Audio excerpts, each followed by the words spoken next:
네, 뉴스업 시작하겠습니다. 기준금리를 동결해왔던 미국 중앙은행인 연방준비제도가 금리 인하를 단행했습니다.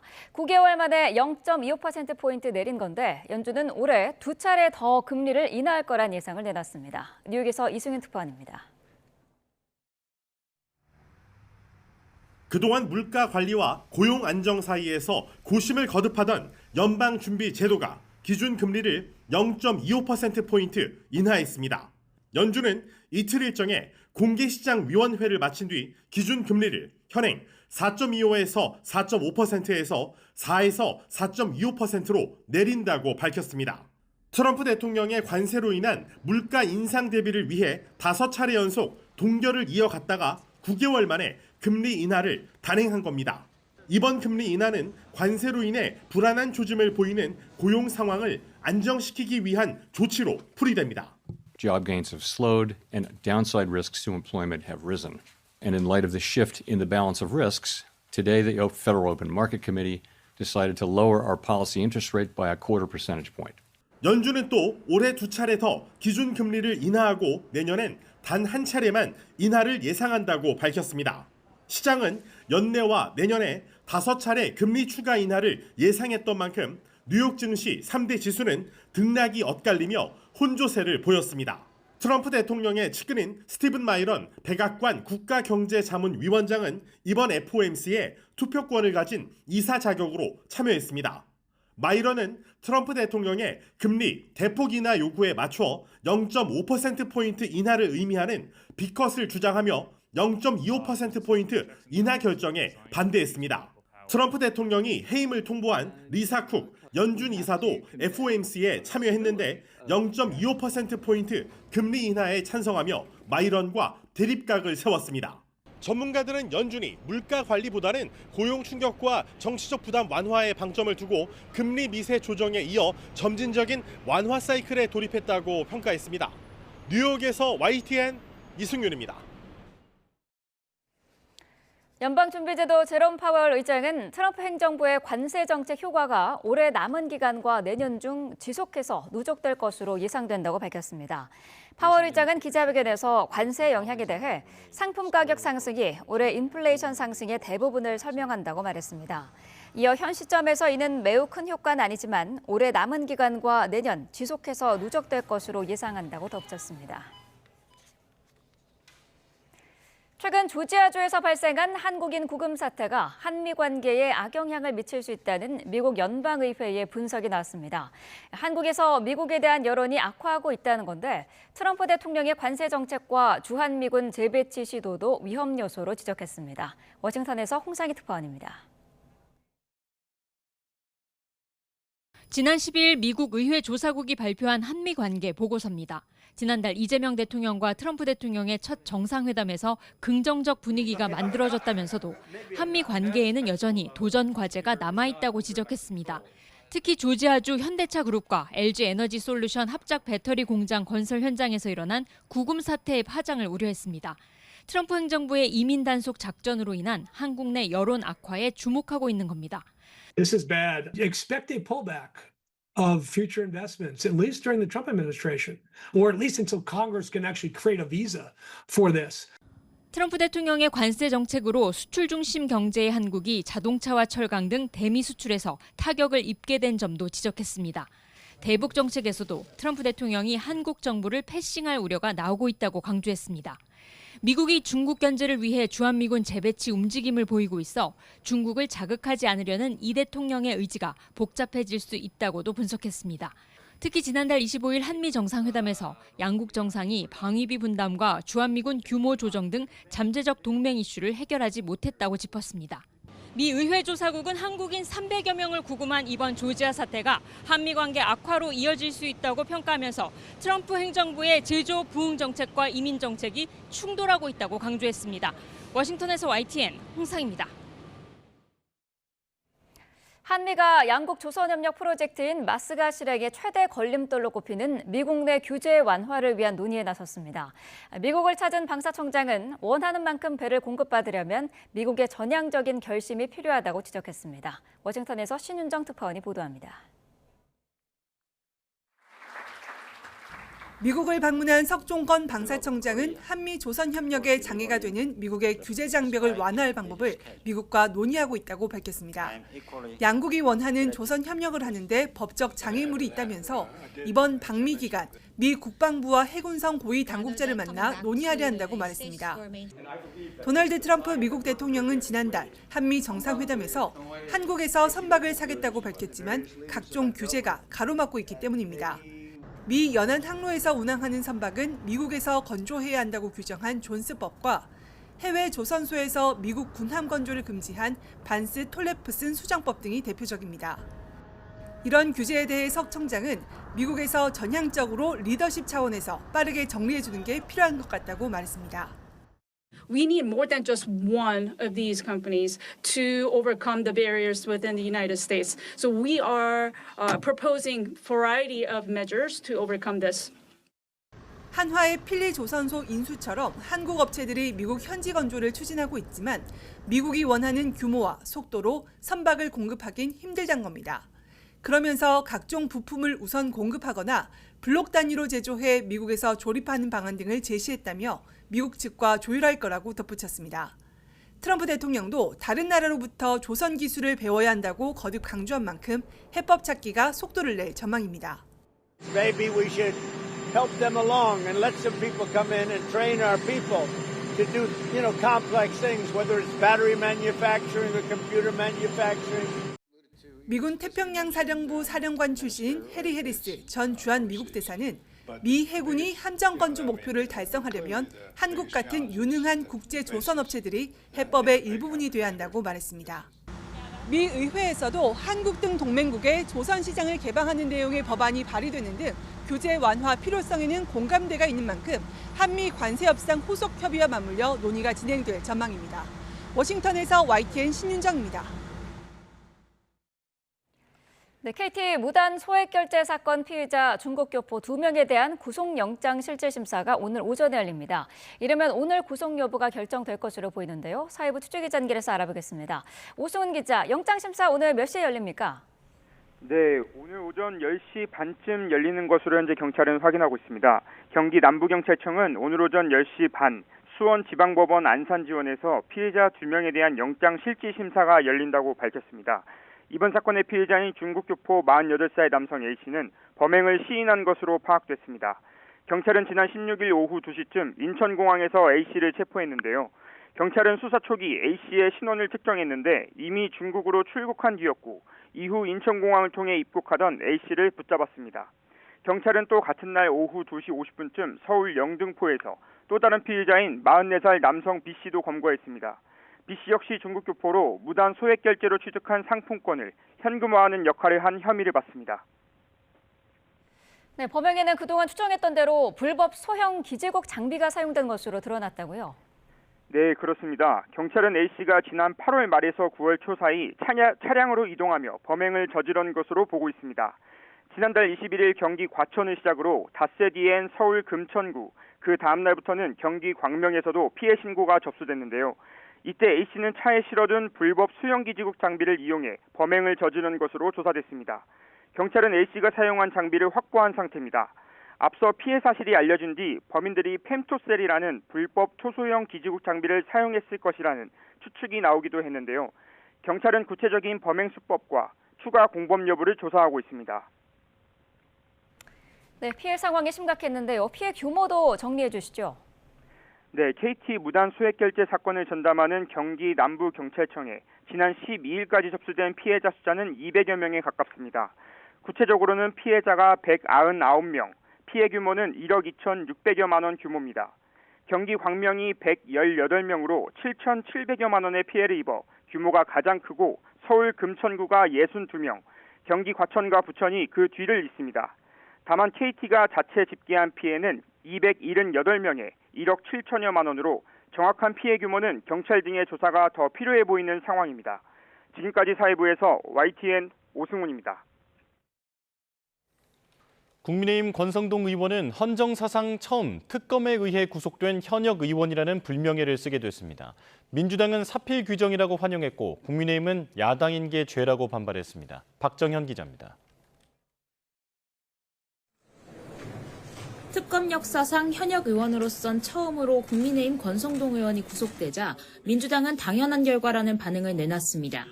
늦었지만 마땅한 결정이고 법치주의 회복의 출발점이라면서 권 의원은 이제라도 잘못을 인정하고 오랜 친구 윤석열 전 대통령과 구치소에서 자숙의 시간을 보내라고 일침을 날렸습니다. 특검 수사가 거짓말이라고 일하는 권성동 씨, 지은 죄는 죄값을 치러야죠. 이제 그만 봅시다.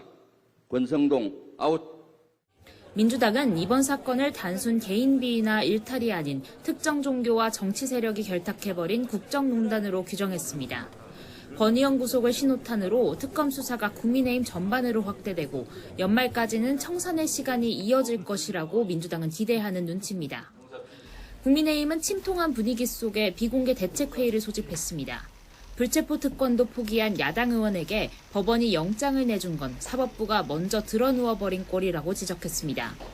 정당에선 압박부터 패스트트랙 사건 실형구형, 이번 권 의원 구속까지 모든 건 이재명 정권의 장기 집권을 위한 개헌저지선 붕괴 시나리오라고 목소리를 높였습니다.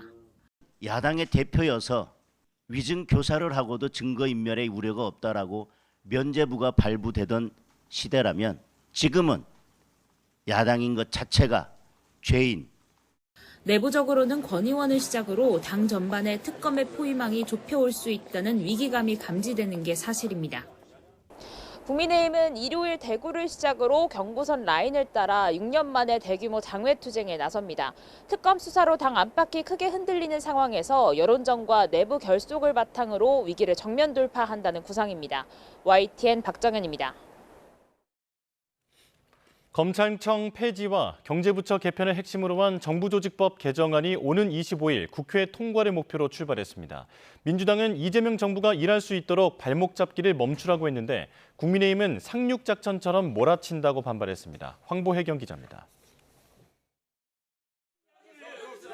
정부 여당이 추진하는 정부조직법 개정안이 국회 행정안전위원회 안건으로 올라오자 여야는 기다렸다는 듯 맞붙었습니다. 민주당은 새 정부 출범 100일이 넘도록 조직 개편이 이뤄지지 않은 건 국민의힘 탓이라고 책임을 돌렸습니다. 이재명 정부가 제대로 일할 수 있도록 승복하고 협조하는 게 필요하지 않습니까? 무조건 발목 잡거나 해서는 안 돼. 국민의힘은 숙려 기간 15일이 지나지도 않았는데 여당이 제한 하루 만에 상정했다며 논의 없는 졸속 처리라고 반발했습니다.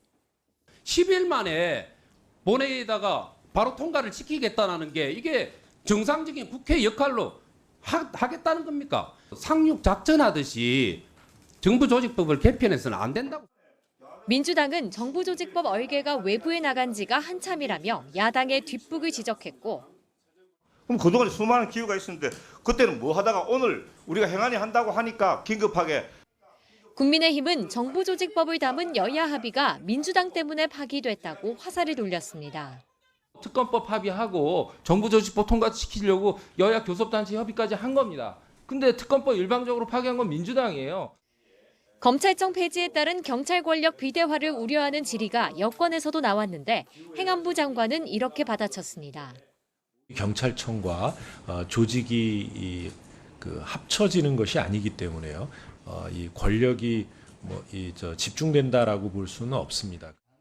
행안위 전체 회의는 2시간 만에 끝났고 국민의힘은 자체 토론회를 통해 정부조직법은 대한민국 미래와 직결된다.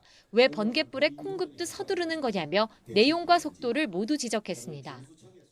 검찰청을 폐지하고 중수청과 공소청으로 만드는 것이 이재명 정권 몰락의 단초가 될 것이라고 생각합니다. 야당 반발 속에 민주당은 오늘 행안위 법안심사소위원회 심사를 거쳐 오는 25일 국회 본회의에서 정부조직 개편안을 처리한다는 방침입니다. YTN 황보혜경입니다. 연일 사법부를 압박하는 민주당이 이번에는 조희대 대법원장이 지난 대선에 개입했다는 의혹을 꺼냈습니다. 특검 수사와 탄핵까지 거론하고 있는데 국민의힘은 근거 없는 얘기라고 일축했습니다. 윤웅선 기자가 보도합니다. 대선을 한 달 앞둔 지난 5월, 국회에선 이런 의혹이 스치듯 제기됐습니다. 이재명 사건이 올라오면 대법원에서 선거 전에 확실하게 정리하겠다라고 하는 제보를 받았어요. 조희대 대법원장이 한덕수 전 총리와의 비밀 회동에서 일종의 대선 개입을 약속했다는 주장인데 당시에 별 반향 없던 이 의혹이 넉 달 만에 다시 소환됐습니다. 한덕수에게 정권을 이양할 목적으로 대선판에 뛰어든 조희대 대법원장의 사퇴를 요구하고 있는 민주당의 비밀 회동설은 도화선이 됐습니다. 당 지도부는 제보가 사실이라면 사법부의 국정농단이자 쿠데타라며 내란 특검은 당장 수사해야 한다고 일제히 공격했습니다. 정청래 대표는 사법부 수장이 정치적 편향성과 알 수 없는 의혹에 휩싸였다며 명예를 유지할 길이 뭔지 판단하라고 사퇴를 거듭 촉구했습니다. 조희대 대법원장을 어떻게 해야 하겠습니까? 계속 수행하기에는 매우 부적절해 보입니다. 강경파 위주로 탄핵을 암시하는 발언도 나왔습니다. 여러 가지 선택지 중에 하나겠죠. 조국 혁신당은 더 나아가 아예 당 차원의 탄핵안을 마련해뒀다며 거취를 고민하라고 압박 수위를 높였습니다. 국민의힘은 전형적인 정치 공작이라고 일축했는데 과거 청담동 술자리 수준의 음모론이 또 나왔다는 반응입니다. 사법부 수장을 향한 반헌법적 사퇴 요구는 민주당과 이재명 대통령에게 부메랑으로 돌아올 거라고 경고했습니다. 결국 비틀어서 대법원장의 사퇴까지 몰고 가는 이런 저열한 방식이 늘 민주당이 쓰는 방식입니다. 민주당 내에선 정치 권력이 사법 영역을 개혁할 때 자제력이 필요하다는 신중론도 나왔는데 강성당원들의 입김이 강한 상황에서 공허한 메아리에 그칠 가능성이 커 보입니다. YTN 윤홍성입니다. 의혹의 당사자인 조희대 대법원장과 한덕수 전 국무총리는 전면 부인하는 입장을 냈습니다. 조 대법원장은 한 전 총리는 물론이고 외부 누구와도 이재명 대통령의 공직선거법 사건 처리를 논의한 바 없다고 반박했습니다. 신규혜 기자입니다. 언론의 퇴근길 촬영도 허가하지 않으며 정치권 압박에 일일이 대응하지 않던 조희대 대법원장이 이번엔 입장을 냈습니다. 이재명 대통령의 공직선거법 사건 처리와 관련해 한덕수 전 국무총리는 물론이고 외부 누구와도 논의한 바가 전혀 없다고 선을 그었습니다. 또 거론된 나머지 사람들과도 제기되고 있는 의혹과 같은 대화나 만남은 명백히 없었다고 강조했습니다. 대법원장님, 민주당에서 한덕수 전 총리 등과 만났다는 정치 증거 있다는데 입장 있으신가요? 정치권에서 사퇴 요구 나오고 있는데 어떤 입장이십니까? 한덕수 전 국무총리 측은 민주당 측의 소설 같은 얘기라며 더욱 강하게 의혹을 부인했습니다. 헌법재판소 탄핵 결정 이전과 이후를 막론하고 한 전 총리는 조 대법원장과 회의나 식사를 한 적이 일절 없다는 겁니다. 개인적인 친분도 전혀 없다고 딱 잘라 말했습니다. 수사에 나서라는 여권의 공세에 내란 특별검사팀은 일단 거리를 두는 분위기입니다. 관련 고발장이 있기는 하지만 아직 수사에 착수할 만한 단계는 아니라면서 특검법상 수사 대상이 맞는지부터 확인할 필요가 있다고 설명했습니다.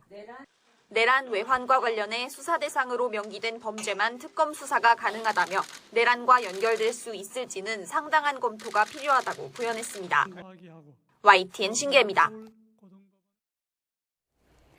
네, 정치권 이슈 자세히 짚어보겠습니다. 이동각 전 더불어민주당 최고위원, 이창근 국민의힘 하나물 당협위원장과 함께하겠습니다. 어서 오십시오. 네, 안녕하세요. 네.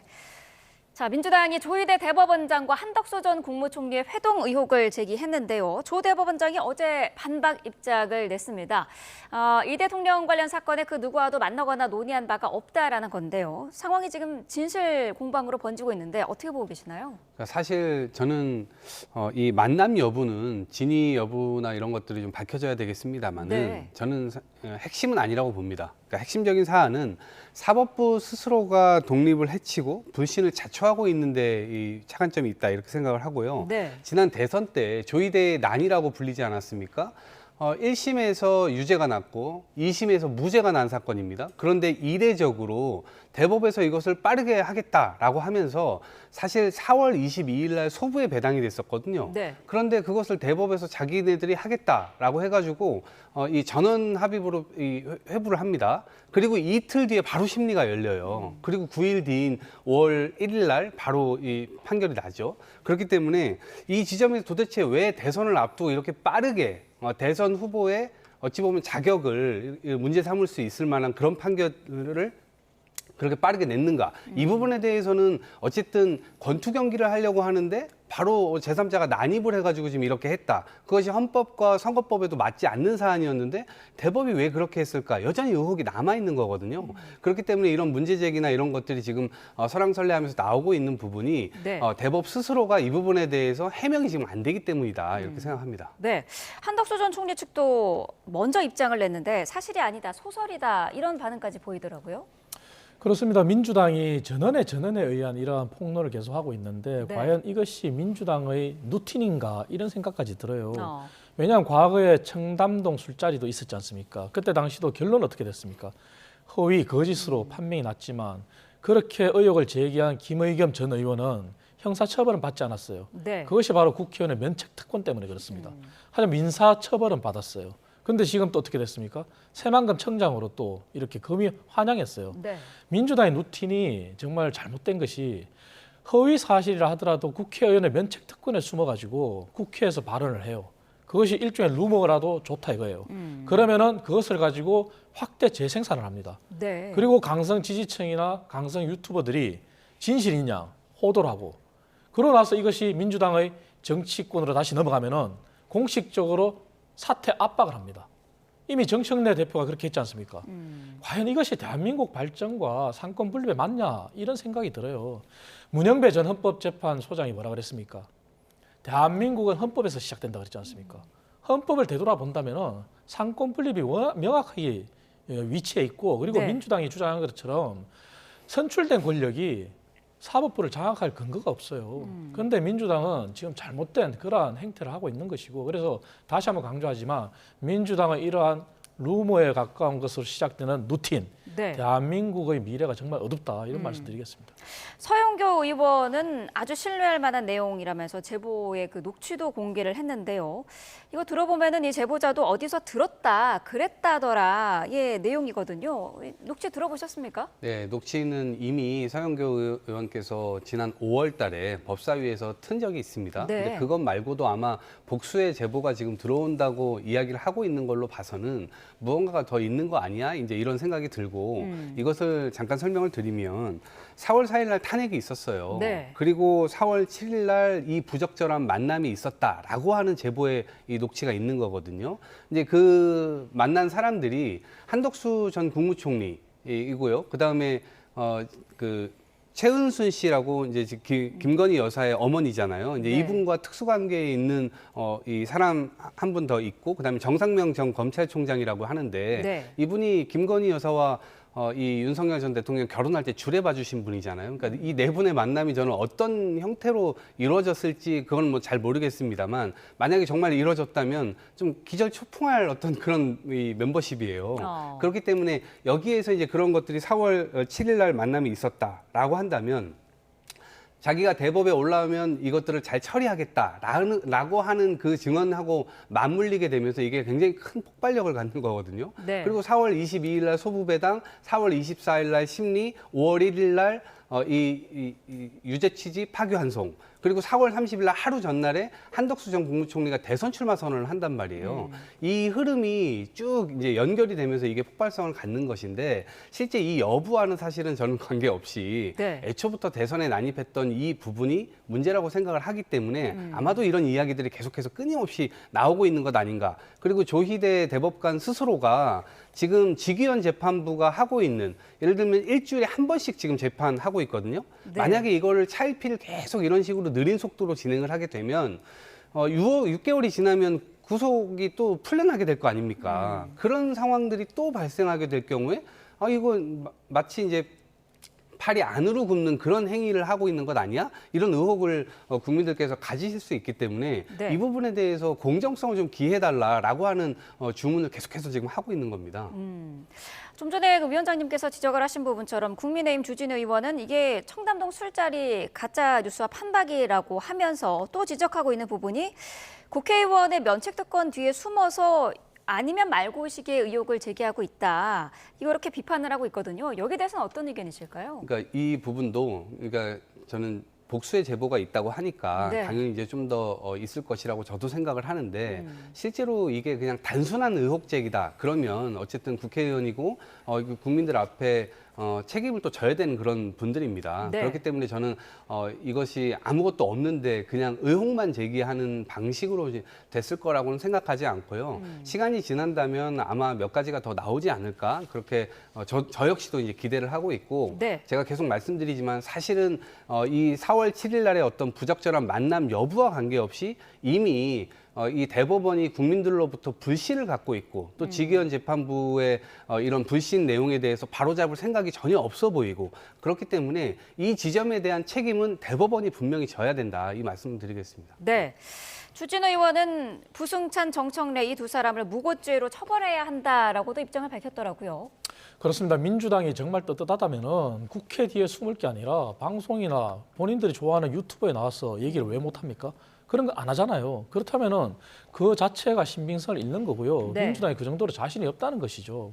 그리고 중요한 것은 이겁니다. 민주당이 자꾸 대법원에 대해서 중립성을 위반했다 이러는데 법원의 판단은 독립성과 공정성이지 않습니까? 저는 이런 생각이 들어요. 민주당의 잣대는 본인들한테 유리한 판결이 나오면은 맞다고 해요. 하지만 본인들이 보기에 불리한 판결이 나오면은 사법부가 중립성을 위반했다 이렇게 얘기해요.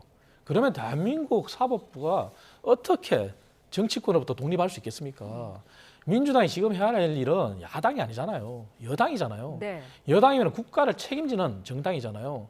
그렇다면 여당으로서 헌법에 입각해서 법률에 맞게끔 일을 해야 되는데 이렇게 법률을 무시하고 헌법을 무시한다면 대한민국 법치가 왜 존재하겠습니까?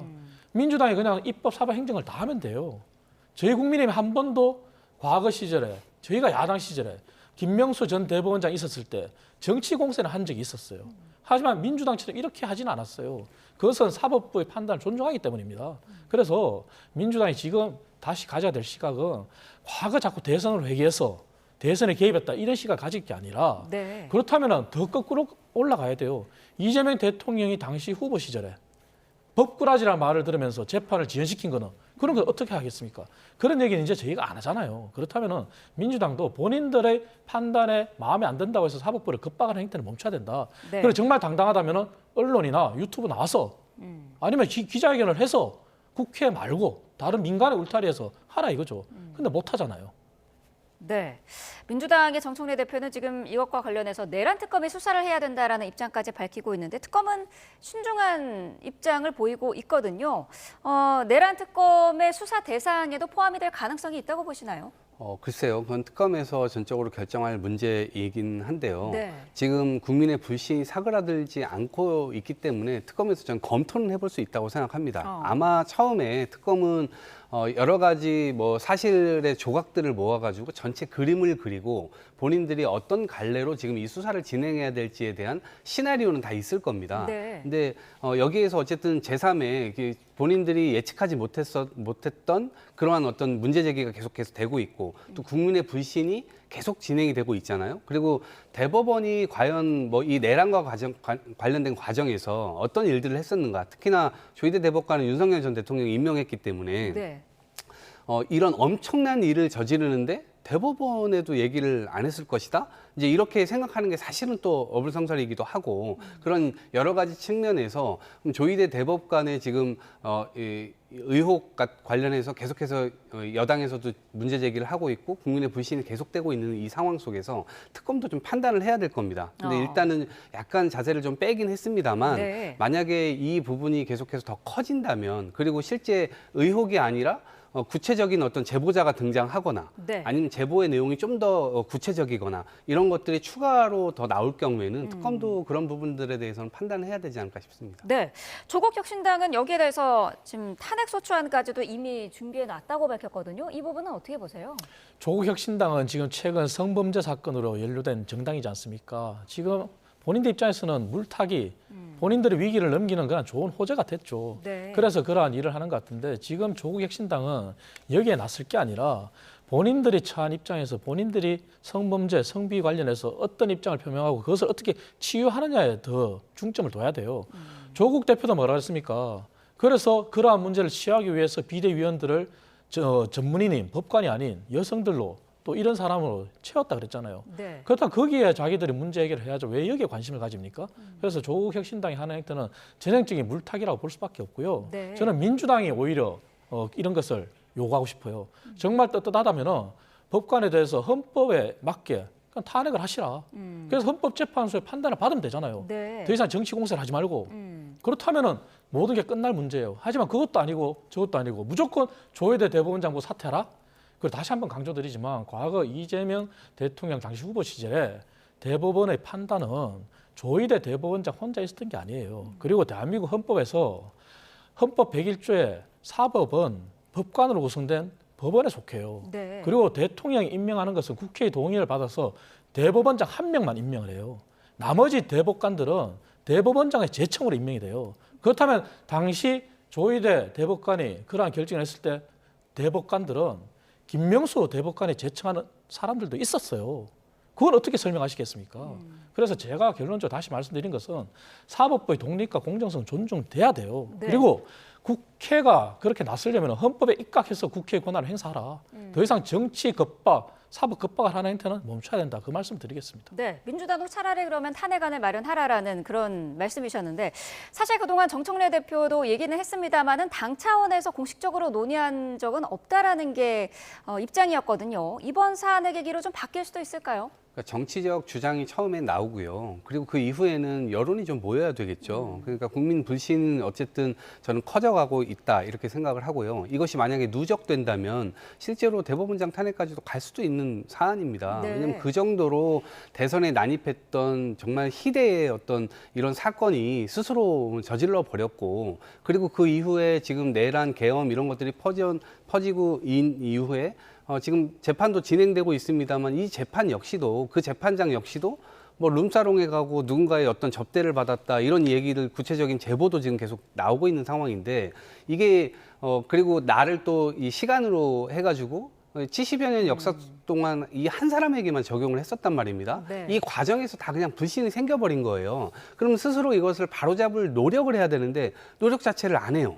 이렇기 때문에 이 부분에 대해서는 계속해서 어쨌든 결자 해지를 대법원에서 해야 되지 않을까 이런 생각을 갖고 있습니다. 네, 다음 이슈로 좀 넘어가 보겠습니다. 통일교로부터 불법 정치자금을 받은 혐의를 받고 있죠. 국민의힘 권성동 의원의 구속을 두고서 어제 여야의 반응이 엇갈렸습니다. 먼저 국민의힘의 장동혁 대표는 지금은 야당인 게 죄인 시대다 이렇게 얘기를 하더라고요. 당대표로서의 말씀으로 봐야 될 것 같고요. 핵심은 이건 것 같습니다. 권성동 의원이 이제 구속될 때 사유가 증거인멸의 염려라고 했지 않습니까? 네. 하지만 그것은 결국은 증거는 사실 지금 특검이 다 가지고 있어요. 다만 제가 이제 일전에도 말씀드렸다시피 권성동 의원의 보좌진이 통화를 했는 사실이 증거인멸을 위한 게 아니냐, 맞냐. 그러한 거에 대한 법원의 판단이 중요하다 그랬는데 법원이 그것을 증거인멸로 본 것 같아요. 그래서 네. 이제 결국은 증거인멸의 우려가 있기 때문에 구속했다 이런 건데 결국 저는 개인적인 의견에서 말씀드린 것처럼 사법부의 판단은 존중해야 된다고 생각합니다. 다만 지금 현재 민주당이 사법부나 특검을 압박하는 이런 행태에 대해서는 저희가 반발하는 거죠. 네. 왜냐하면 특검은 특검의 독립성, 공정성을 가지고 특검이 임해야 되는데 정치권의 논리대로 특검이 움직여서도 안 되는 것이고 사법부도 마찬가지입니다. 그래서 더 중요한 것은 저는 이 부분을 말씀드리고 싶어요. 우리 헌법 20조에 보면은 국교라는 건 없어요. 그리고 정치와 종교는 분리돼 있어요. 네. 그래서 이번 이 사건을 계기로 민주당이 오히려 야당을 겁박하고 특검을 겁박하고 사법부를 겁박하는 행태를 보일 게 아니라 자신들은 통일교로부터 또 신천지로부터 자유로웠냐, 앞으로도 자유로울 수 있느냐, 이러한 정치와 종교의 분리라고 하는 헌법적인 관점에서 스스로를 되돌아봐야 된다고 생각해요. 물론 국민의힘도 마찬가지입니다. 두 정당이 과거 대선 과정에서 신천지라는 그러한 종교로부터 자유롭지 못했잖아요. 그 통일교가 이번에 1억 그러한 뇌물 사건, 그리고 한학자 총재 초호화 변호인단 누가 들어갔습니까? 이재명 대통령이 임명했던 직전의 민정수석도 포함이 된 적이 있지 않습니까? 그렇다면 이것은 통일교가 발을 뻗치고 손을 뻗치고 있는 것이 과연 국민의힘이 뿌릴까? 그렇게 못 보는 거거든요. 그렇다면 본인들도 자성하고 자숙하고 정말 정치와 종교의 분리라는 관점에서 스스로를 저는 되돌아보길 바라요. 네, 야당에 대한 겁박이라는 지적을 해주셨는데 어떤 의견이실까요? 근데 이제 장동혁 대표가 지금은 야당인 게 죄인 시대다 이렇게 얘기를 했는데 말은 좀 바로 해야 될 것 같습니다. 죄를 저질렀기 때문에 야당이 된 거거든요. 지금 그 지점을 계속 간과를 하면 안 될 것 같고, 특히나 1호 당원인 윤석열 전 대통령께서 엄청난 일을 저질렀어요. 역사의 죄를 저질렀습니다. 그런데 지금 드러나고 있는 일들이 뭐 권성동 의원이 뭐 2호 당원인지 모르겠습니다만 지금 뇌물 받아서 이렇게 됐다는 거 아닙니까? 근데 줄줄이 지금 보수 정권이 대통령을 탄생시키고 정권의 어떤 활약상들을 보게 되면 국민들을 위해서 일을 했다는 것보다는 대통령의 측근들이 뭐 해먹었다, 뭐 빼먹었다. 그러니까 국가를 수익 모델로 해서 부정부패를 저지르는 일들에 굉장히 많이 연루가 되어 있어요. 근데 이것도 대선 과정에서 본인이 1억을 받았다. 그리고 실제 명시적인 문자까지 나왔잖아요. 큰데 써주십시오. 그러면 만약에 그것이 아니라고 한다면 지금처럼 자기는 떳떳하다라고 얘기를 하려면 네. 그것에 당시에 반박하는 문자가 있어야 되는 거예요. 이런 문자는 도대체 왜 나한테 보내셨습니까? 그게 지금 뭐 쇼핑백에 들었다는 게 넥타이라고 얘기를 하는 거 아니겠습니까? 그러면 넥타이를 큰데 어떻게 쓰죠?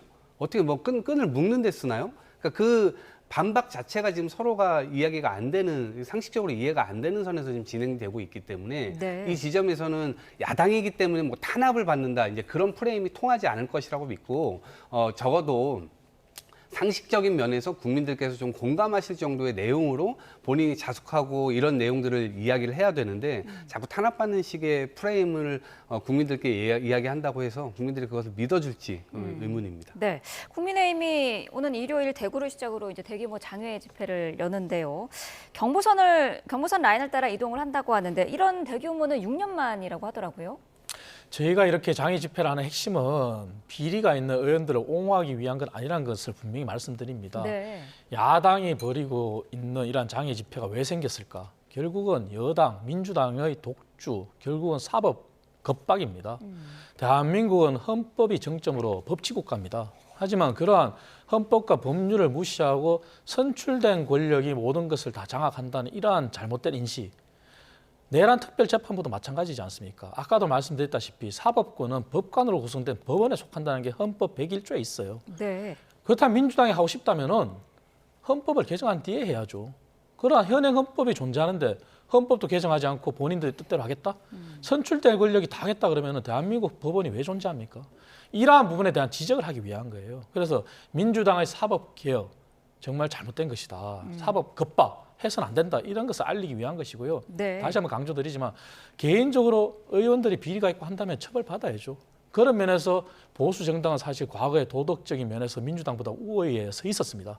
하지만 지금 그런 것이 무너졌다고 지적을 받고 있기 때문에 그런 부분은 저희가 다시 한번 되찾을 겁니다. 하지만 네. 저희가 지적하는 부분은 민주당의 헌법과 법률을 무시한 사법부 악박, 사법부 겁박, 여기에 대한 잘못된 점을 알리기 위한 것입니다. 네, 마지막 주제로 넘어가 보겠습니다. 지난 9일이었죠. 정청래 대표 교섭단체 연설 중에 노사건 수첩과 관련해서 송원석 국민의힘 원내대표가 글이 됐으면 좋았을 걸이라고 말해서 논란이 일었었는데요. 어제 여기에 대해서 본인도 유감이다 입장을 밝혔더라고요. 근데 정청래 대표는 아직 부족하다, 제대로 사과해라 이런 입장인 것 같더라고요. 그러니까 저거는 지금 상대가 있는 겁니다. 그러니까 정청래 대표께서 국회에서 연설을 할 때 네. 이재명 대통령도 나도 다 잡혀갈 뻔했다, 그리고 죽을 뻔했다 이 얘기를 했었을 때 글이 됐으면 좋았을 것을이라고 얘기를 했기 때문에 저것은 정청래 대표를 찾아가서 사과를 했어야죠.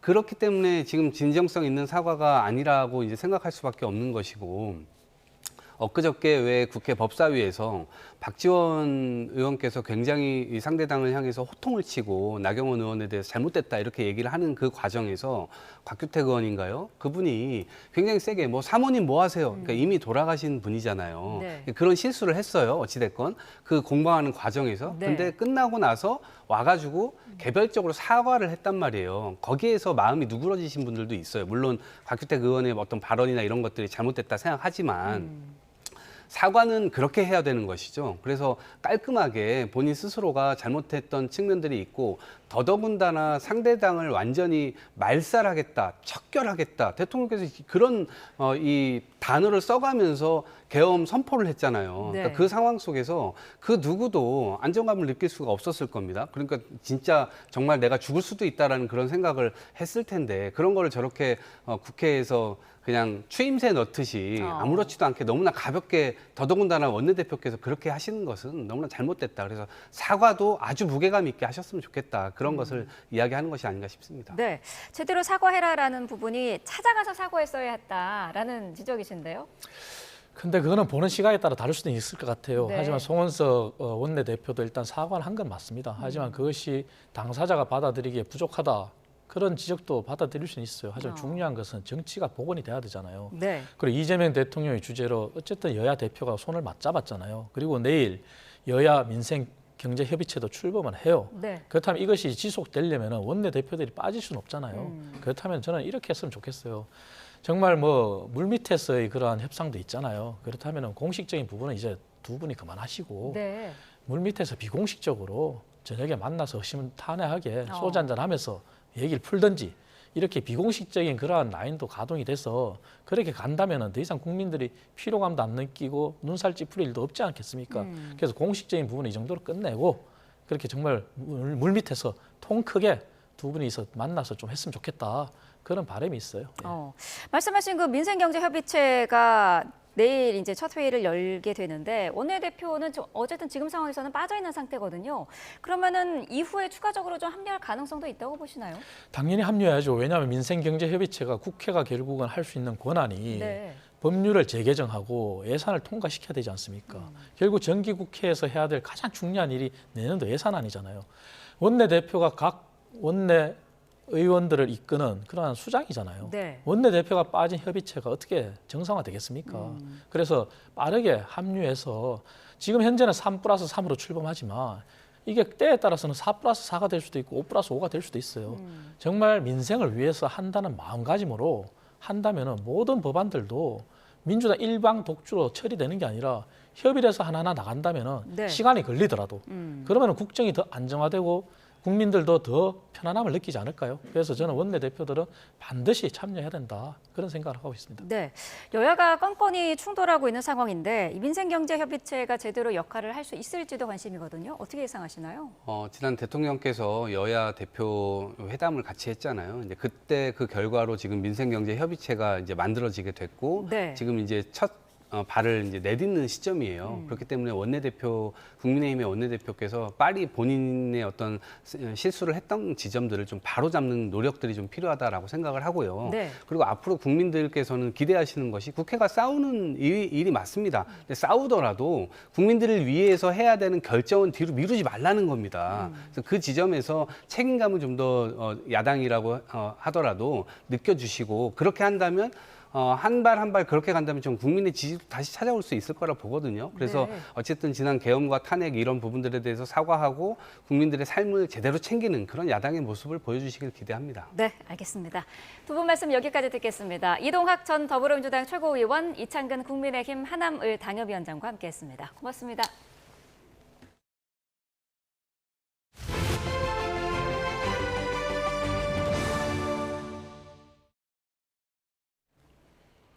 한미 관계가 미묘해진 시점에 조현 외교부 장관이 중국을 찾아 왕이 외교부장과 회담했습니다. 조 장관은 경주 에이펙을 계기로 시진핑 주석의 방한이 확실한 것 같다고 밝혔습니다. 베이징 강정규 특파원입니다. 한국과 중국의 외교수장이 베이징에서 만났습니다. 이재명 정부 출범 이후 임명된 조현 외교장관과 왕이 중국 외교부장의 첫 상견례이기도 합니다. 가장 중요한 의제는 10월 말 경주 에이펙 정상회의 계기 시진핑 주석의 방한 일정 조율입니다. 에이펙이 이렇게 한국에 이어 내년에 또 중국에서 개최된다는 것은 매우 뜻깊은 일이라고 생각합니다. 시진핑 주석께서 경주 에이펙 서미트에 오시고 왕 부장은 중국인을 구하고 순직한 한국 해경 사례 등을 언급하며 국민 감정 개선을 호소했습니다. 시 주석 방한의 최대 걸림돌로 꼽히는 반중 정서를 의식한 발언으로 풀이됩니다.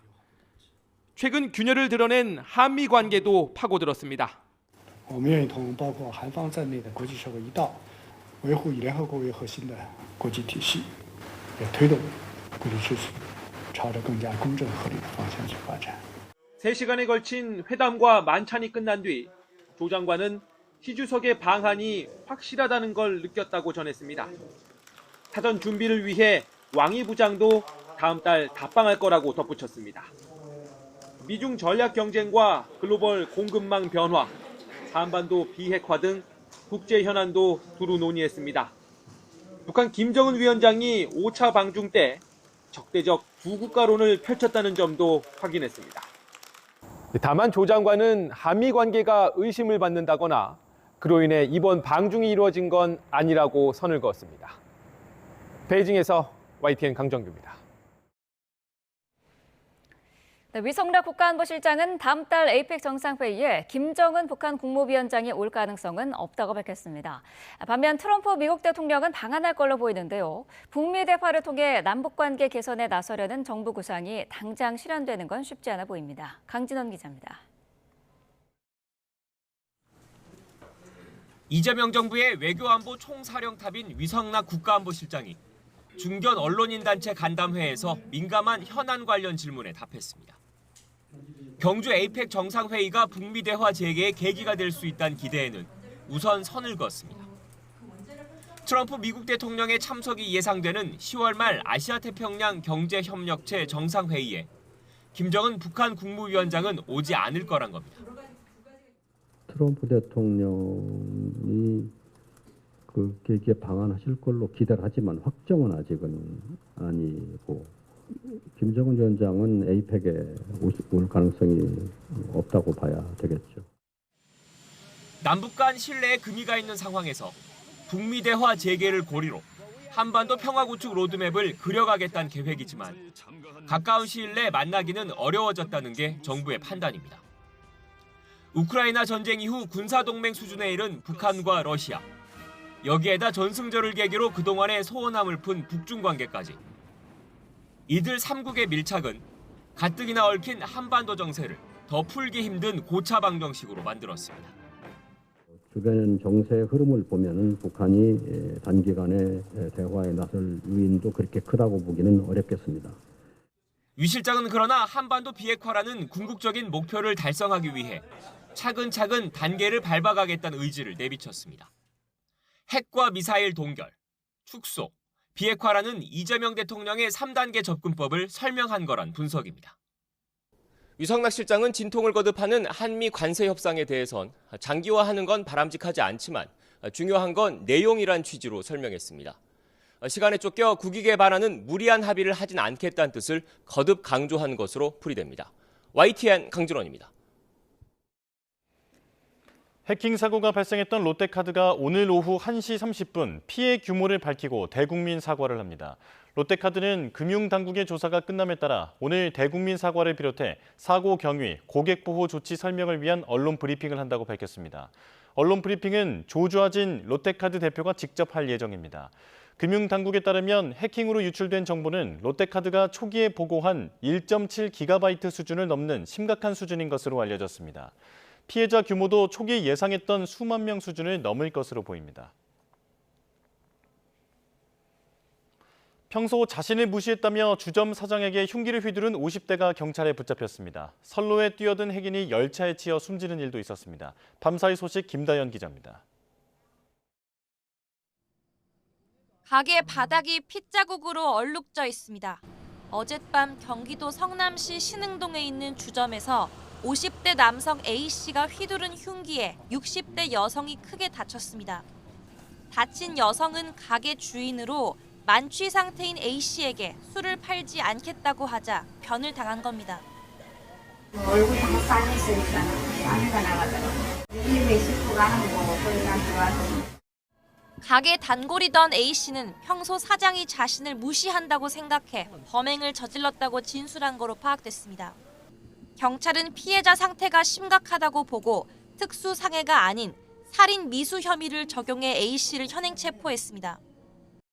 비슷한 시각 경기도 안양시 명학역에선 50대 남성이 선로에 뛰어들어 열차에 부딪혔습니다.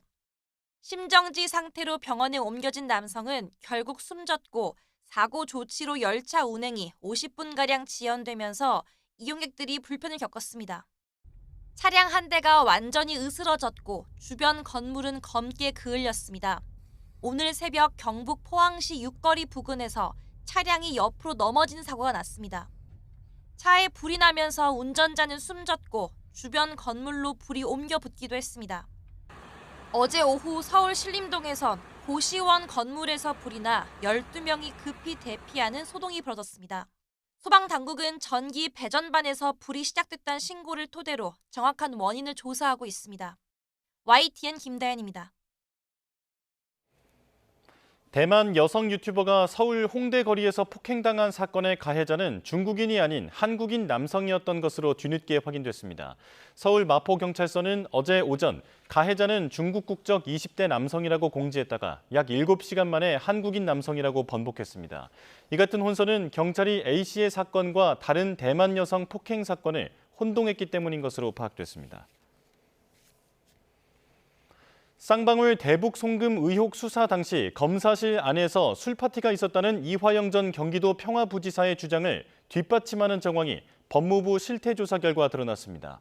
정성호 법무부 장관은 관련자들에 대한 감찰을 지시했습니다. 조성호 기자의 보도입니다. 술자리 회유 의혹을 제기한 건 쌍방울 대북 송금 사건 핵심 인물인 이화영 전 경기도 평화부지사입니다.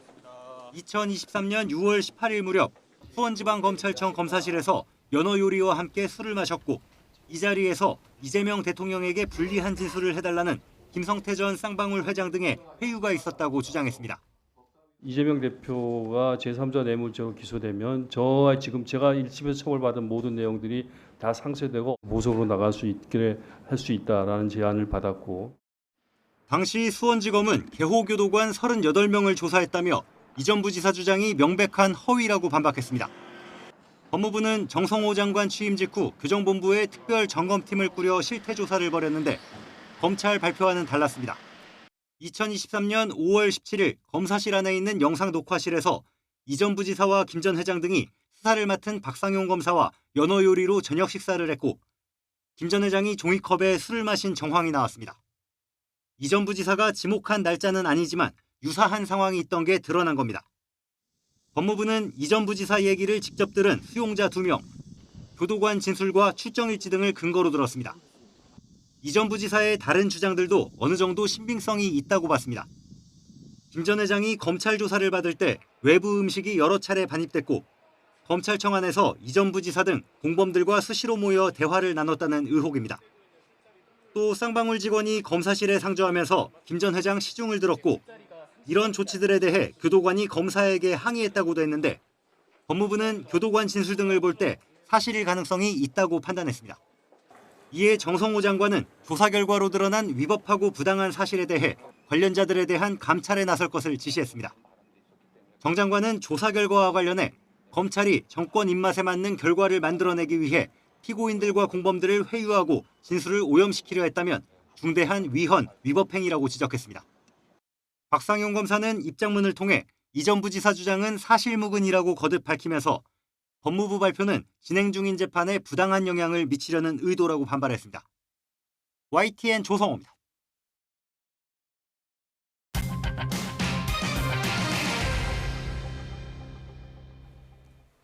그림을 대가로 공직을 청탁했다는 의혹을 받고 있는 김상민 전 부장검사에 대한 구속영장이 발부됐습니다. 그제 국민의힘 권성동 의원에 이어 주요 수사 대상의 신병을 잇따라 확보하면서 특검 수사도 급물살을 탈 것으로 보입니다. 임예진 기자가 보도합니다. 김건희 특검팀이 그림을 대가로 공직을 요청했다는 의혹을 받는 김상민 전 부장검사의 신병을 확보했습니다. 재판부는 증거를 없앨 염려가 있다며 김 전 검사에 대한 구속영장을 발부했습니다.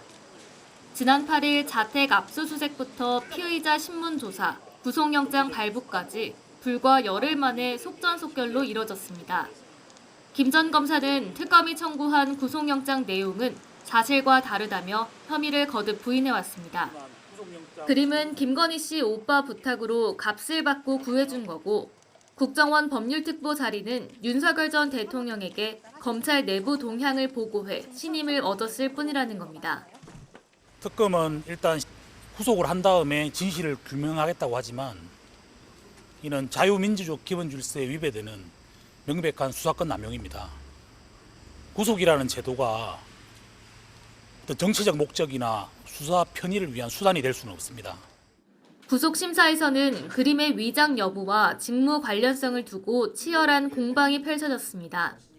특검은 김 전 검사가 1억 원이 넘는 그림을 김건희 씨에게 건넸다고 판단했지만 김 전 검사 측은 그림이 위작이라면 형사처벌 기준 금액인 100만 원에 이르지 않아 범죄 자체가 성립되지 않는다고 맞섰습니다.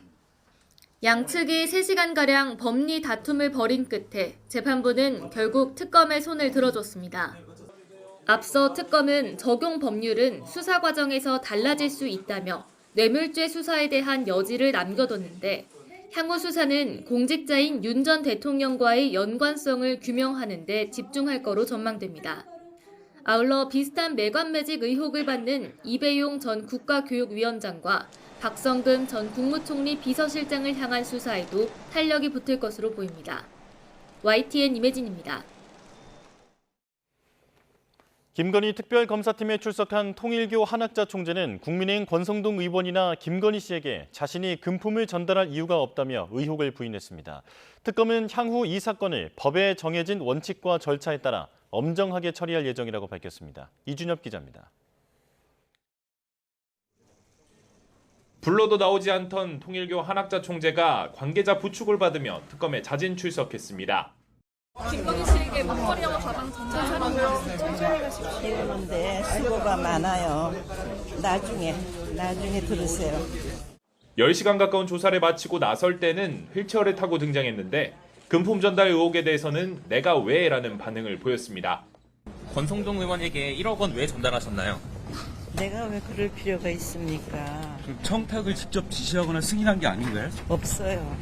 김건희 여사한테도 목걸이 가방 전달한 적 없으신가요? 내가 왜 그래야 하는데. 특검은 3차례 출석에 불응한 한 총재가 공범인 국민의힘 권성동 의원의 구속 여부를 지켜본 뒤 일방적으로 출석한 거라며 향후 엄정 처리할 거란 방침을 밝혔습니다. 특검은 향후 이 사건을 법에 정해진 원칙과 절차에 따라 엄정하게 처리할 예정입니다. 한 총재는 특검이 수사하고 있는 통일교 관련 의혹의 정점으로 꼽힙니다. 건진법사 전성배 씨를 통해 김건희 씨에게 8천만 원대 금품을 권성동 의원에게 정치자금 1억 원 등을 건넨 혐의가 적용돼 있고 2022년 대선과 지방선거에서 조직적으로 국민의힘을 도왔다거나 전당대회에서 권 의원을 밀기 위해 교인을 집단 입당시켰다는 의혹도 있습니다. 로비 실무를 맡은 윤영호 전 세계본부장을 필두로 건진법사나 김건희 씨, 권성동 의원 등 금품을 받거나 전달한 사람들은 줄줄이 구속됐습니다. 특검은 한 총재에 대해서도 조만간 구속영장 청구 수순을 밟을 것이란 관측입니다. YTN 이준엽입니다. KT 무단 소액 결제 사태를 벌인 40대 중국 교포 2명이 오늘 구속 전 피의자 신문을 받습니다. 이들은 심사 출석을 위해 조금 전 경찰서를 출발했는데요. 현장으로 가보겠습니다. 수원지방법원 안산지원은 오늘 오전 10시 40분 KT 이용자들의 휴대전화를 해킹한 혐의 등으로 장모 씨와 류모 씨에 대한 영장실질심사를 엽니다. 장 씨는 지난달 말부터 이달 초까지 경기 광명과 서울 금천구 일대를 다니면서 피해자들의 휴대전화를 해킹해 무단으로 소액 결제를 혐의를 받고 있는데요. 그리고 공범인 류 씨는 이렇게 구매한 상품권을 현금으로 바꾸는데 관여한 혐의로 붙잡혔습니다. 장 씨는 불법 소형 기지국 장비를 승합차에 싣고 피해 발생 지역 주변을 운행한 사실을 시인했습니다. 경찰은 그제 오후 중국에서 입국하던 장 씨를 인천공항에서 체포하고 50분 뒤 서울 영등포구에서는 류 씨를 긴급 체포했습니다. KT 무단 소액결제 사건을 전담하는 경기 남부경찰청에 지난 12일까지 접수된 피해자 숫자는 200명에 가까운 상황입니다. 구속 여부 등 추가 소식은 들어오는 대로 전해드리겠습니다. 김상민 전 검사를 구속하고 한학자 통일교 총재를 조사한 김건희 특검 수사에 탄력이 붙었습니다. 이고은 변호사와 특검 수사 상황 살펴보겠습니다. 어서 오십시오. 안녕하세요. 네. 자, 일단 김상민 전 검사 구속 소식부터 보겠습니다. 법원은 구속 이후로 증거인멸 우려를 들었군요. 네, 그렇습니다. 김상민 전 검사의 여러 가지 사정을 봤을 때 현 시점에서 구속하지 않는다라고 하면 증거인멸의 우려가 높다라는 취지로 법원에서는 구속영장을 발부했습니다. 네. 사실 김 전 검사는 자신의 혐의에 대해서 전면 부인했고요. 영장 실질 심사 당시에도 특검 측과 약 3시간가량 이 법리 성립 여부를 두고 치열하게 공방을 벌였는데요. 일단 법원에서는 혐의 부분에 대해서도 이른 소명된다라는 전제하에 증거인멸의 우려가 농후하기 때문에 현 시점에서 구속이 필요하다라는 취지로 영장을 발부한 그런 상황입니다. 네. 그런데 김 전 검사가 극단적 선택을 할 위험이 있다라는 부분도 있던데 어떤 얘기입니까? 네, 특검의 주장인데요. 김 전 검사의 심리 상태를 고려했을 때 극단적 선택의 가능성이 있다. 따라서 현 시점에서 구속하지 않는다면 안타까운 결과가 발생할 수도 있기 때문에 구속을 신속히 해야 된다라는 취지의 주장이었습니다. 저도 검사로서 사건을 수사하다 보면 압수수색 과정에서 유서가 발견되거나 이러는 등의 만약에 이 사람을 불구속 상태에서 수사나 재판을 받게 했을 때는 극단적인 선택의 가능성이 있다라고 판단될 때는 구속영장을 적극적으로 청구하기도 하거든요. 또 이러한 사정 등을 영장 발부의 필요성으로 적시하기도 하는데 아마도 특검에서는 이런 부분들 또한 구속이 필요한 한 가지의 사유다라고 주장한 것으로 보여집니다. 예. 조금 전 법원은 김상민 전 검사의 혐의가 어느 정도는 소명이 되고 그에 따른 증거인멸 우려가 인정이 된다라고 말씀을 판단했다라고 말씀해 주셨는데 사실 김 전 검사는 뇌물이나 청탁금지법 위반이 아니다라고 주장을 해왔는데 어떤 논리를 내세운 겁니까? 네, 김 전 검사가 여러 가지 이야기를 했는데요. 일단 첫 번째는 특검의 수사 대상이 아니다라는 취지의 주장도 했고요. 또 이 청탁금지법상 이 청탁금지법에 해당이 되려면 그 금품이 공직자나 공직자의 배우자에게 전달되어야 하는데 지금 특검이 규명한 것은 김건희 씨의 친오빠, 그러니까 이 김진우 씨에게 간 것까지는 밝혔지만 김진우 씨에서 김건희 씨에게 전달됐다라는 것이 입증되지 않았다라는 점을 강조했습니다. 예. 뿐만 아니라 이 청탁금지법상의 형사처벌의 대상이 되려면 결국 1회에 100만 원을 초과하는 금품이 되어야 하는데 현재 그 그림에 대해서는 위작이다라는 평가가 이어지는 만큼 해당 그림의 가치가 100만 원을 초과한다라는 입증이 없기 때문에 청탁금지법상의 형사처벌의 대상이 되어서는 안 된다라는 등의 주장을 했습니다. 예. 자, 지금 교통 관련해서 속보가 들어온 상황인데요. 자, 잠깐 전해드리겠습니다. 지금 서울 외곽순환 고속도로에서 호원 IC에서 고양 일산 방향의 도로가 전면 통제됐다라는 소식이 들어왔습니다. 지금 경기 의정부에서 오전 8시 20분쯤에 교통사고가 발생했는데 그 영향으로 지금 도로가 통제되고 있는 것으로 보이는데요. 현재 출근길에 정체가 극심하기 때문에 해당 구간을 우회할 것을 교통당국이 당부했습니다. 다시 전해드리겠습니다. 현재 교통사고 영향으로 서울 외곽순환 고속도로에서 호원 IC에서 고양 일산 방향으로 가는 도로가 전면 통제된 상황입니다. 출근길에 참고하셔야 될 것 같습니다. 자, 특검 얘기 계속 해보겠습니다. 자, 지금 실제 공천 과정에서 김건희 씨의 입김이 있었는지도 이제 앞으로 수사의 주요 줄기가 될 텐데 어떻게 규명할 수 있을까요? 네, 이와 관련해서 이제 관련자들에 대한 수사를 굉장히 신속하게 진행할 것 같습니다. 현재 언론에 이제 공개된 부분은 명태균 씨의 진술이 있었죠. 명태균 씨에 따르면 김 여사가 창원 의창구에 김상민 검사가 당선될 수 있도록 도와줘라. 그러면 선거 이후에 장관 또는 공기업의 사장 자리를 주겠다라는 취지의 김 여사의 이야기가 있었다라고 진술한 바 있습니다. 이에 따라서 특검에서는 이 작년 이 총선의 공천 관련한 관련자들에 대한 수사도 속도를 낼 것 같고요. 예. 뿐만 아니라 국정원의 법률 특보로 김상민 전 검사가 임명된 과정, 그리고 그 과정에 가담한 있어야만 이 참고인들에 대한 수사도 속도를 내지 않을까 싶습니다. 그런데 김상민 전 검사는 공천 심사 탈락한 이후에 국정원 자리로 가게 된 것은 내가 윤석열 전 대통령에게 능력을 인정받았기 때문이다라고 주장하고 있는 거잖아요. 네, 그렇습니다. 특검에서는 이 고가의 그림을 주었기 때문에 그 대가로 국정원에 가든 혹은 공천에서 김 여사의 입김이 있었던 것이 아니냐라는 취지로 주장을 했지만 결국 김 전 검사는 수사 단계에서 계속해서 그런 것이 아니라 자신의 능력을 인정받았기 때문에 그 자리에 간 것일 뿐이지 그 그림은 결국 김진우 씨가 그림을 좀 사다 달라라는 이 중개 요청에 따른 대신 나는 사서 전달했을 뿐이다라는 취지의 주장을 계속 이어가고 있는 그런 상황입니다. 네. 그런데 구속심사에서 이 그림의 위작 여부를 두고도 치열한 공방이 벌어졌다고 하는데 위작 여부가 왜 중요한 겁니까? 네, 일단은 그 그림의 대가를 어느 정도로 산정하느냐가 청탁금지법 위반의 형사처벌 대상이 되느냐에 굉장히 중요한 포인트고요. 네. 저는 지금 현재 시점에서는 구속영장이 발부가 됐지만 이후 재판 과정에서 충분히 법리상 다툼의 소지가 있다라고 개인적으로 생각하고 있습니다. 그 이유는 지금 이 김상민 전 검사가 김진우 씨에게 건넨 이 이우환합액의 그림이 한 곳에서는 진품이다라는 판정이 나왔지만 두 곳에서는 위작이다라는 이야기가 나왔습니다. 그럼 추후에 재판 과정에서도 또다시 감정을 맡길 것이고요. 지금 만약에 이것이 위작이다라는 최종 결론이 났을 때 이 위작의 작품의 가치가 과연 100만 원을 초과하느냐가 굉장히 또 중요한 관건이 될 수 있습니다. 100만 원이 넘지 않는다라고 하면 이것은 형사처벌 대상이 아니라 과태료 사안에 불과하고요. 적어도 100만 원은 넘기는 위작이어야만 그 대가가 충분히 청탁금지법 위반 상의 이 형사처벌 대상이 될 수 있기 때문에 이런 부분도 충분히 공방이 될 수 있고 또 지금 특검에서는 현 시점에는 청탁금지법 위반으로만 봤지만 이후 수사를 계속 이어가면서 뇌물죄로도 기소할 수 있다는 가능성을 열어두고 있습니다.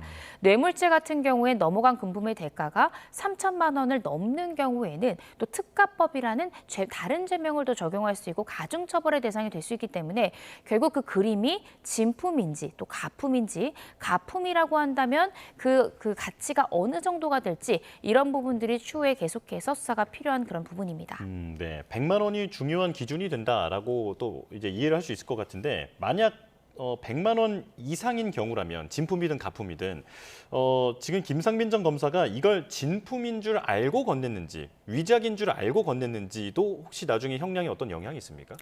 그런데 관련한 판례가 있는데요. 현직 부장판사에게 고가의 골프채다라고 이야기를 해서 그 판사가 받을 때는 수천만 원 상당의 골프채인 줄 알고 받았는데 이 뇌물죄로 수사를 하다 보니까 50만 원밖에 되지 않는 가짜 골프채였던 겁니다.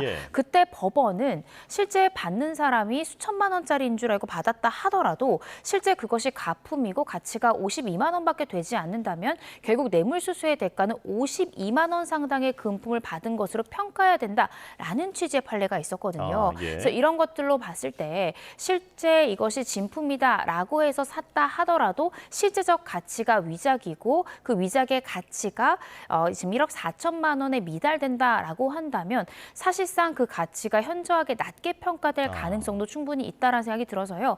이 법정에서 충분히 법리 공방을 벌일 수 있는 그런 부분이다라는 생각이 듭니다. 이 그림의 위작 여부도 중요한 지점으로 논의가 될 것 같습니다.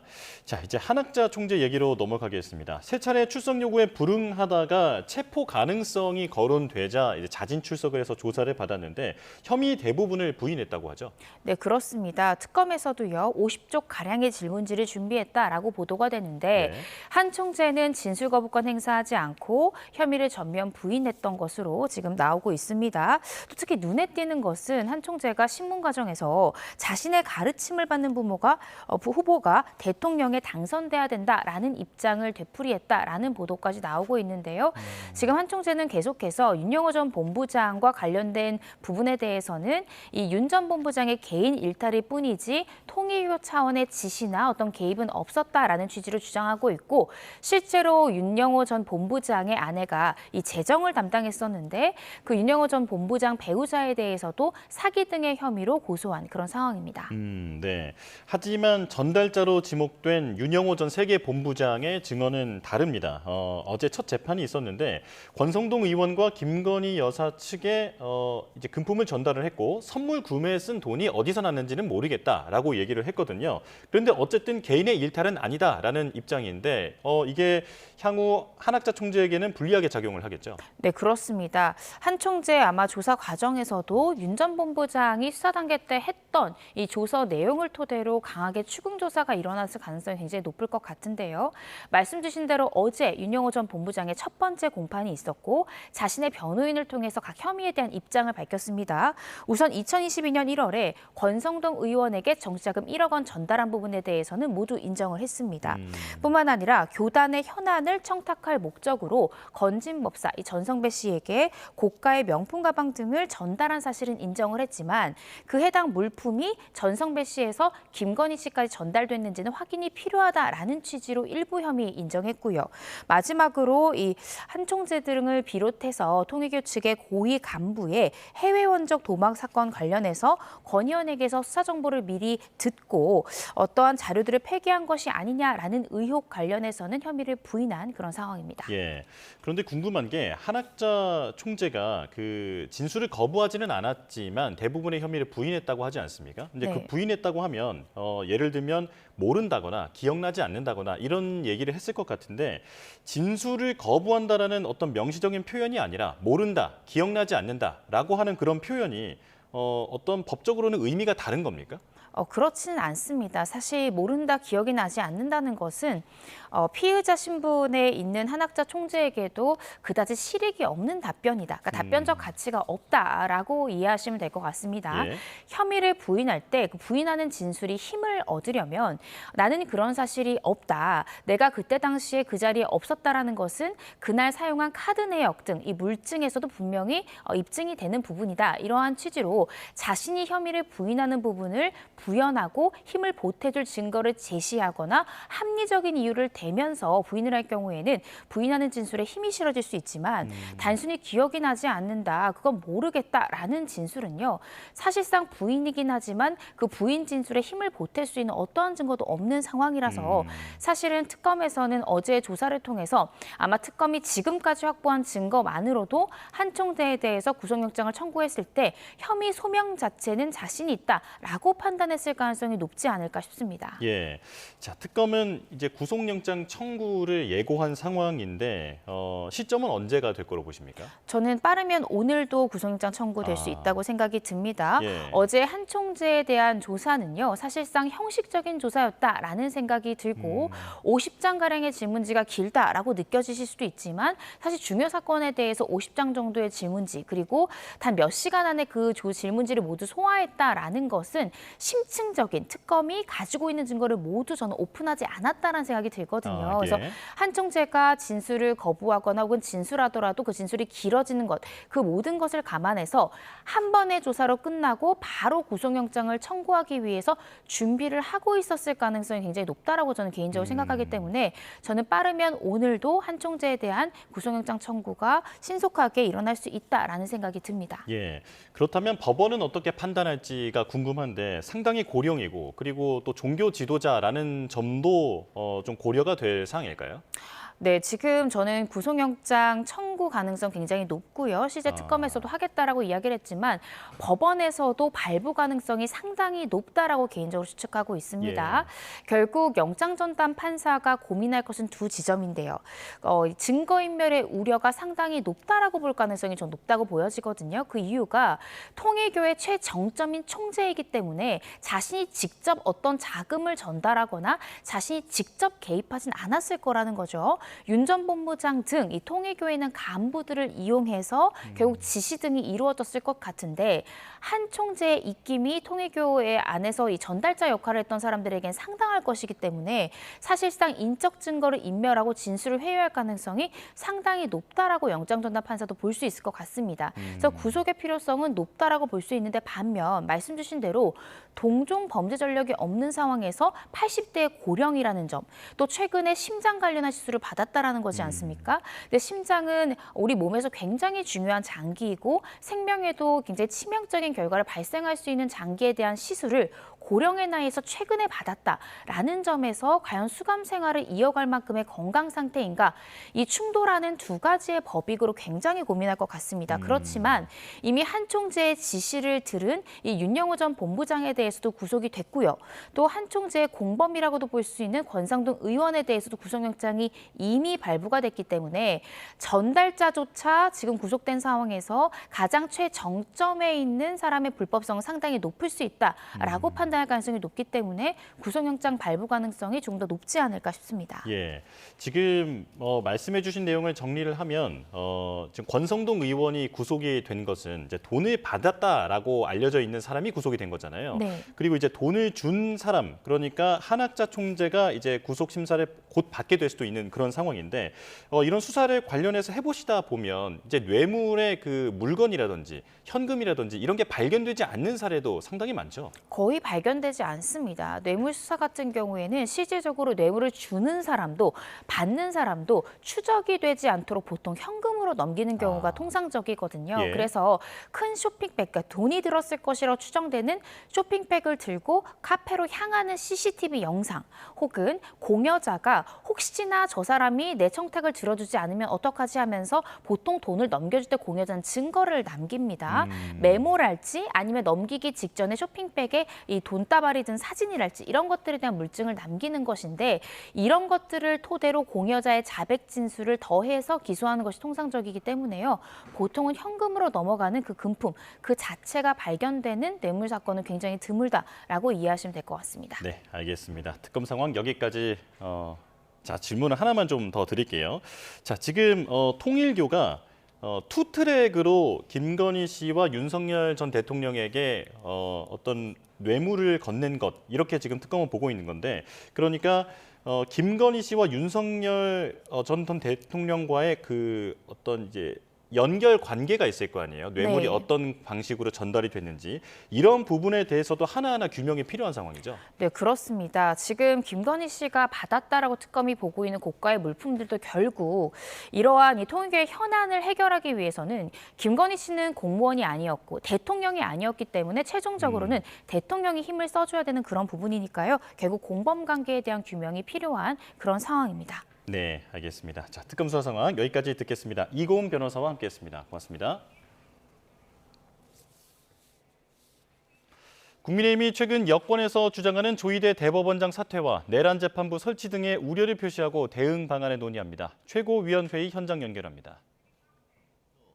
잊기 힘든 반헌법적인 일들이 단 4일 만에 일어나고 있습니다. 물론 대통령실과 여당의 합작품입니다. 대통령실이 옆구리를 찌르고 여당은 바람잡고 다시 대통령실이 아무렇지 않게 맞장구를 치지 않는다면 일어날 수 없는 일들입니다. 최종 목표는 분명합니다. 이재명이 영구 집권하는 세상에 단 하나밖에 없는 일당 독재 총통 국가 건설입니다. 100년에 걸쳐 세워진 대한민국의 자유민주주의가 단 100일 만에 무너지고 있습니다. 지금 이 순간에도 여당 대표가 특검을 향해 대법원장을 수사하라고 수사 지휘를 하고 있습니다. 전형적인 수법입니다. 누군가가 제보를 들먹입니다. 출처를 알 수 없는 자기들끼리 만든 녹취를 들이밉니다. 대통령실이나 총리는 있을 수 없는 일이라며 화들짝 놀란 척을 합니다. 자기들끼리 웅성대기 시작합니다. 개딸이 달라붙습니다. 좌표를 찍습니다. 여론몰이 수사가 시작됩니다. 그렇게 사냥은 끝이 납니다. 오히려 진짜 수사가 필요한 것은 지라시에 의한 공작입니다. 막아야 합니다. 더는 시간이 없습니다. 국민의힘이 당원들과 함께 국민과 함께 막아야 합니다. 2022년 12월 5일 이재명 더불어민주당 대표가 했던 말을 다시 불러오겠습니다. 국민이 잠시 맡긴 권한을 민생이 아니라 야당 파괴에 남용하는 것은 국민이 용납하지 않을 것입니다. 이재명 대표의 말입니다. 그렇습니다. 국민이 잠시 맡긴 권한을 일당 독재를 위한 헌법 파괴에 남용하는 것은 용납하지 말아야 합니다. 국민 여러분, 대한민국을 함께 지켜주십시오. 코스피 5천에 대한 주식 투자자들의 기대는 여전히 높습니다. 주식 양도세 대주주 요건 현행 유지는 그래서 그나마 다행입니다. 국민의힘은 그런 이유로 1차 상법 개정안에 대해서는 합의 처리를 했습니다. 그러나 코스피 5천을 낙관하기에는 아직 이릅니다. 지금부터가 진짜 중요합니다. 더 센 상법과 노란 봉투법의 여파는 아직 시작도 되지 않았습니다. 한미 관세 협상의 내관도 여전히 남아 있습니다. 여기에 금융감독 체계를 뒤흔드는 정부 조직법 개정안과 금융위 설치법 개정안은 또 하나의 불안 요소가 되고 있습니다. 이번 개정안처럼 금융감독 체계를 4분 5열시키는 모델은 이미 영국과 호주에서 실패한 모델입니다. 금융시장에서는 벌써 감독 체계를 개편하는 것이 아니라 감독 체계를 개판으로 만드는 설계라는 비판이 있습니다.